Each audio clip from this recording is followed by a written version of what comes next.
We got Jack back with another one, bro. And this one, the story of OTF Basil. So we finna jump into it. Make sure you sub up and like the channel, Jack. I ain't gonna waste time. Let's get into this video. See how my boy was out here stepping. From being a respectful boy to becoming one of the most feared men in Chicago, THF Zoo is the name that strikes terror in the streets of Chicago. However, what you're about to see now is all reality because Zoo was from the streets. And you know what made him different from other rappers? It's all because he knows everything about gang life. You can never take away the street from who's been born and brought up in the streets. That's facts. From theft to illegal possession of firearms, drug trafficking, and even getting charged with murder. Stick around because what we'll uncover today about THF Zoo will leave you questioning everything you thought you knew about the street legends.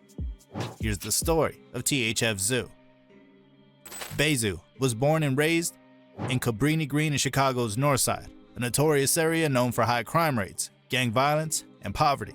Green, man. Right. That's the near north side of Chicago, you know what I'm saying? My mother stayed in the projects. My grandmother, she stayed on Mohawk and Black Hawk. My grandmother, she owned properties all through the community, you know what I'm saying? That's my neighborhood. But right now after the projects got tore down, my grandmother moved on Cleveland. It's a little distance from the project buildings that got tore down. Throughout his young age, he was not stable because he was back and forth in his mother and grandmother's houses. Basil spent all his life at a younger age with his grandmother in a notorious area called Cabrini Green Housing Complex.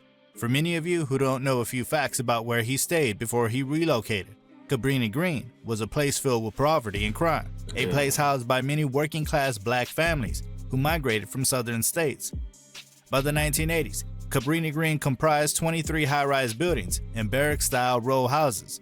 Close to 15,000 people at its peak. Low-income housing, became one of the notorious places in that area, prompting enough blame on the CHA for bad management.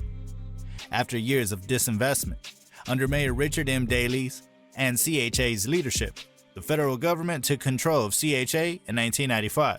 The reasons for this intervention were clear: mismanagement, fraud, and rampant neglect of tenants. This significant change in leadership brought up the decision to demolish the building, and at that time, Basil was just 4 years old. Also plus, this incident that happened in 1992 was the death of a 7-year-old Dantrell Davis, who was shot by a stray bullet while walking with his mother. All of these added to what forced Basil and his family to move to the Woodlawn neighborhood, the place that would shape the rest of his life. His upbringing was heavily influenced by the harsh realities of street life, with many of his peers and family members involved in gangs from an early age. Being around this environment shaped his worldview and led him into gang culture, which has always been a survival mechanism for many young men in the city. After finding himself in a new environment entirely, Basil and his younger brothers, Gutta and Lil Gutta, began hustling at a young age, while growing up in Chicago's Northside Cabrini Green projects. In an interview, Basil explained that his upbringing in this violent and crime-ridden environment greatly influenced his path toward crime, which became an everyday life for him. As children of the streets, they had to adapt to their surroundings by engaging themselves in street life hustles primarily for survival. The crimes that was happening around me, like, it was just a normal lifestyle for me because this is, you know, I grew up in poverty, you know what I'm saying? Like, you know, that back when we was living in the projects back then, like, motherfucker ain't have a pot to piss in, you know what I'm saying? I wasn't grew up, yeah, it was bad. Like, I remember being homeless. I remember going shelters, all that shit when I was a shorty, you know what I'm saying? So, like, the THF gang had existed since the late and early 2000s, when the neighborhoods of 46th and Woodlawn and 44th and Wells in Chicago witnessed their powerful nature in the streets of Chicago. The THF gang means the Trigger Happy Family, with 3 distinct subsets: the Mix, BDs, or Black Disciples, and Renegades, which played a pivotal roles in shaping the gang's dominance and influence. Their journey involved committing crimes and fiercely competing with main rivals such as 051 Young Money, 757, STLEBT, Gyro City, and 069 Brick Squad. Basil and his brothers' early involvement in street activities significantly shaped their future endeavors in the music industry and their criminal histories. His brothers were part of the 46 Terror or 46 Woodlawn Gang, a set made up of Mickey Cobra's Black Disciples. However, THF also found strength in alliances with fellow BD gangs like O-Block, THF 44's 600, OBN, and 300 Lamrock. Since the THF gang has 3 groups within them, their work and duties are shared. The Mix, which is a group in THF specialized in drug trafficking and established a network of connections to support their illegal activities. Through their well-planned operations, THF was able to take root in the community and broaden its influence. The BDs, renowned for their loyalty and discipline, were essential in defending THF's territory and ensuring their business operations went smoothly. They developed into a powerful force within the gang, upholding its principles and retaliating against other groups.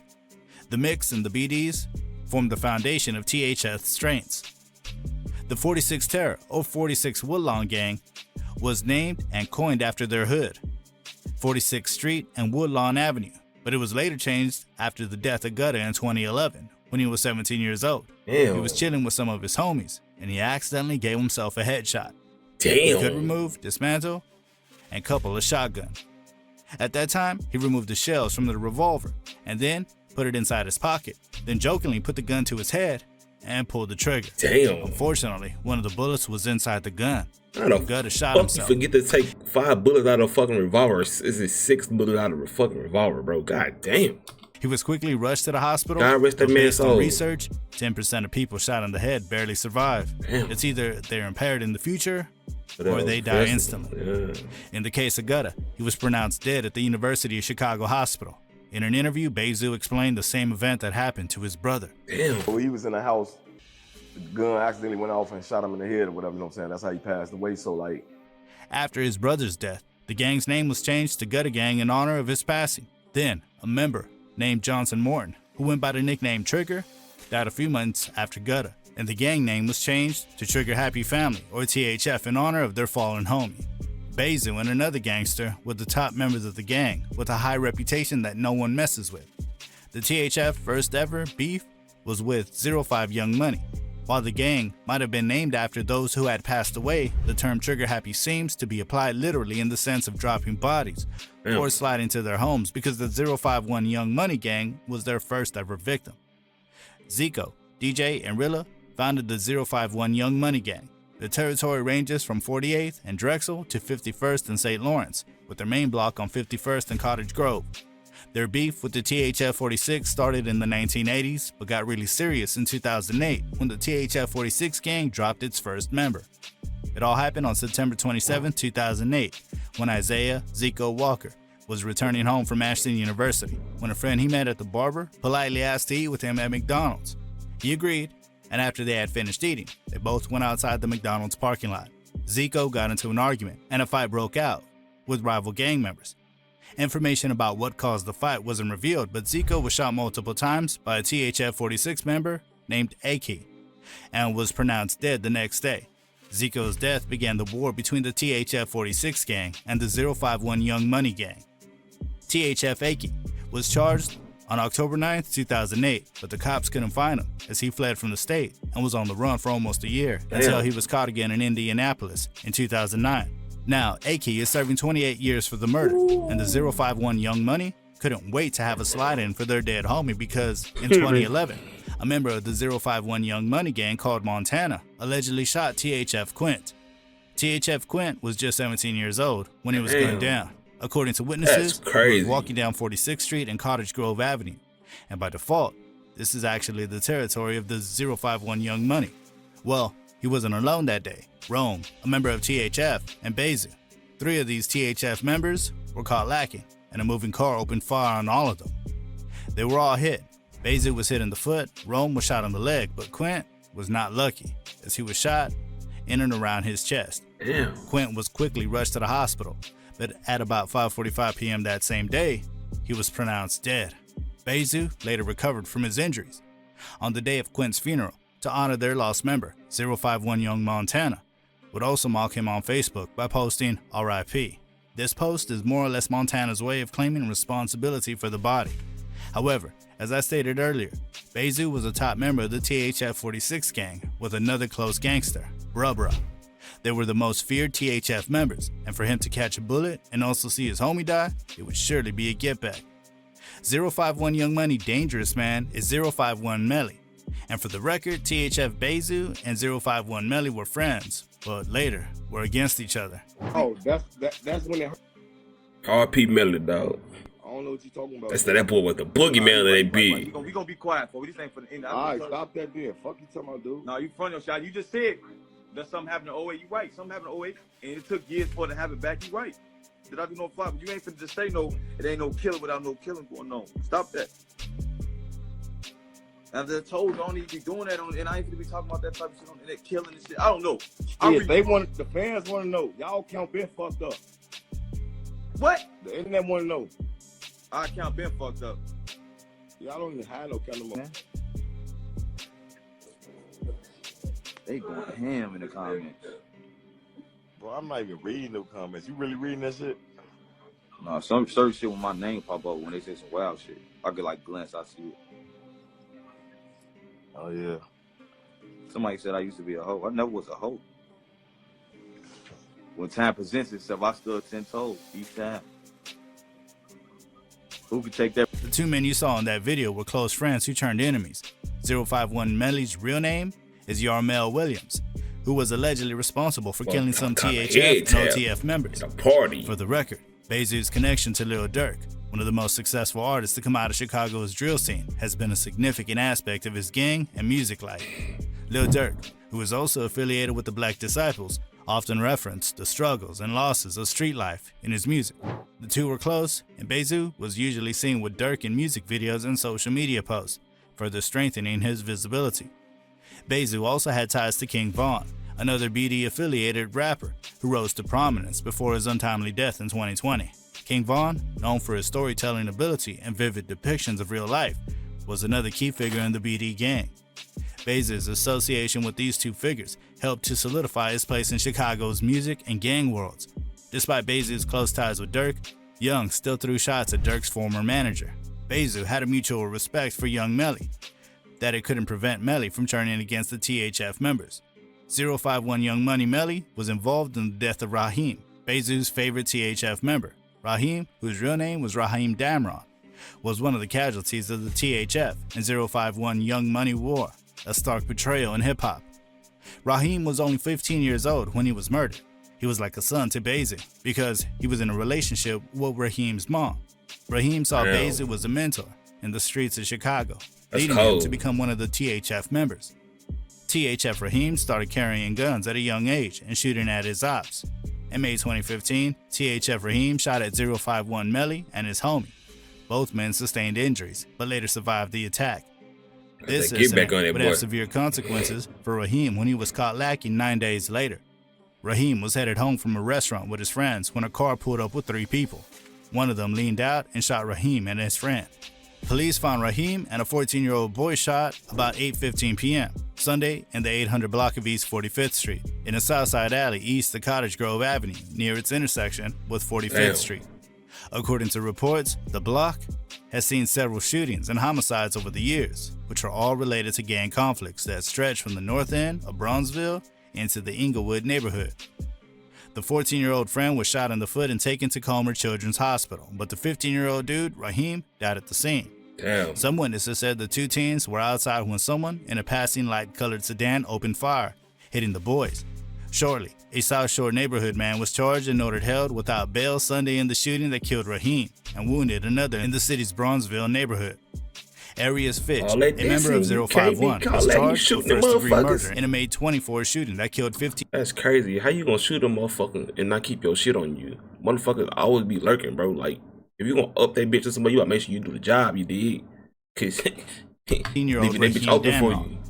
After investigation and different views from witnesses, allegedly, it was said that it was around 8:15 p.m. Raheem was leaving a Golden Fish and Chicken restaurant and walking near 45th Street and Cottage Grove Avenue with 4 other 14 and 15-year-old boys, when 4 or 5 shots were fired from a silver sedan, Assistant State's Attorney Jennifer Keating said at a Sunday hearing. Raheem was shot in the back and ran into an alley where he collapsed and died, and another 14-year-old boy was shot in the ankle. Witnesses identified Fitch, a member of the Young Money faction of the Mickey Cobra Street Gang, as the man who shot the 2 boys. Some said they believed the shooting was in retaliation for a drive-by shooting on May 15th, where Fitch and another member of the same gang were shot. Witnesses said the man who was shot with Fitch on May 15th was a passenger in the vehicle when Fitch shot Raheem and the other boy. According to court records, Fitch was free on bail and facing an earlier gun charge at the time of Raheem's death. While it might seem it was 051 Arias who killed Raheem, various reports claim that it might have been Melly who targeted both teenagers, or that he was present at the shooting because Raheem was too close to Bezu. The dots are not connecting because they were close friends before Bezu and Melly became rivals. Even in an interview, Bezu said some things about 051 Young Melly on why he had mutual respect for him despite being his ops. He worldwide. Let some people tell it, he made me famous. I was me before I even heard of him. You get what I'm saying? Like, I met Melly in 2013 in the car with Tay. I never knew who he was until I was in the car with Tay. In that clip or another time? No, this is another time. I believe, I think Tay said in one of his interviews, though, how we met, though, if I ain't mistaken. But I met Melly through Tay, but I ain't gonna lie, Melly was a stand, like, it's that he know what he's saying, and he always kept it gangster and kept it thorough. And, like, I just built that type of, it wasn't no real bond or no real, oh, what up, I see you, I ain't gonna do nothing. As close friends, you'll agree that nothing will be hidden from each other, even down to who they love. So the rumors might be true because friends could target what you love the most or the closest thing you cherish the most, which was Raheem, Bezu's adopted son. Melly never knew the consequences of his actions would be waiting for him because in 2019, he was shot at a party. At about 2:45 a.m., Melly was inside a residence in the 6100 block of South Lawrence Avenue when someone at the gathering opened fire in Chicago. The boy was at Duck party, and Duck told him, like, be careful, because, you know, he got niggas from both sides coming, like, from his side and their side coming. And Melly thought it was a game. Melly thought Melly thought he was untouchable, you did. Armel Williams, also known as 051 Melly, was hit. He suffered numerous gunshot wounds to the body. He was taken to the University of Chicago Medical Center, where he was pronounced dead. A woman was hit in the foot and later survived after being taken to the hospital. According to the headlines, THF gangs were not involved in his death, but after connecting different dots and tracing little evidence, the cops concluded that his death was a get-back. For the record, the story of Bezu became interesting when he became the most dangerous and feared gangster in the streets of Chicago. After releasing a controversial track titled Beat That Body with King Von, Bezu was arrested for talking about beating the case in a video that most people would probably go down for. Not many people beat a charge, but Bezu's case was different. However, some eyewitnesses claim Bezu and his homie Brubra were responsible for the death of 21-year-old Dominic Barnes. On the 5th of July 2009 at 10:15 a.m., Dominic was in the 4700 block of South Forestville Avenue when Bezu and Brubra came down, walked up to him, threw shots at him, and fled the scene in a vehicle. However, at the time of the incident, no one was arrested. It was not until 2014 that he was arrested for the 2009 murder of Dominic Barnes at Lil Durk's home. He was acquitted because they couldn't provide enough evidence. Bezu was eventually released in 2017 because of a lack of evidence. However, he was arrested again in April 2019 for reckless conduct and having a weapon near a school in a park. Damn. This time, he was locked up for a few days before being released on bail. He was arrested again in 2019, this time for the same murder charge. Prosecutors believed they had found new evidence to help make the charges stick. However, Bezu was released in March 2020, as the prosecutors still cannot find a way to prove that he was guilty of the charges. There were a lot of cases on Bezu's shoulders. The prosecutors struggled to present compelling physical evidence directly linking him to the murders. Some concrete evidence, fingerprints, or DNA, which are crucial in proving someone's involvement in a crime. However, there was never enough forensic evidence to prove that Bezu committed the crime. For example, if a shooting involved multiple gunmen, it's difficult to definitively prove which individual fired the fatal shots without concrete forensic evidence. This ambiguity plays in favor of the defense, allowing for reasonable doubt to be established. Well, Bezu was kind of lucky to beat his murder cases. Something that might have proved to be of help to him is that normally, in a gang-dominated neighborhoods, there's often no snitching culture where witnesses are willing to testify or cooperate with law enforcement due to fear of retaliation or loyalty to their gang. This lack of cooperation makes it difficult for prosecutors to build a solid case. Additionally, in some instances, But hey, that's Bezu. We see my boy a gangster, one of the top bosses in that hoe. So make sure you like up, sub to the channel. Appreciate all the love, bro. Hey, that's the kid, bro. Damn.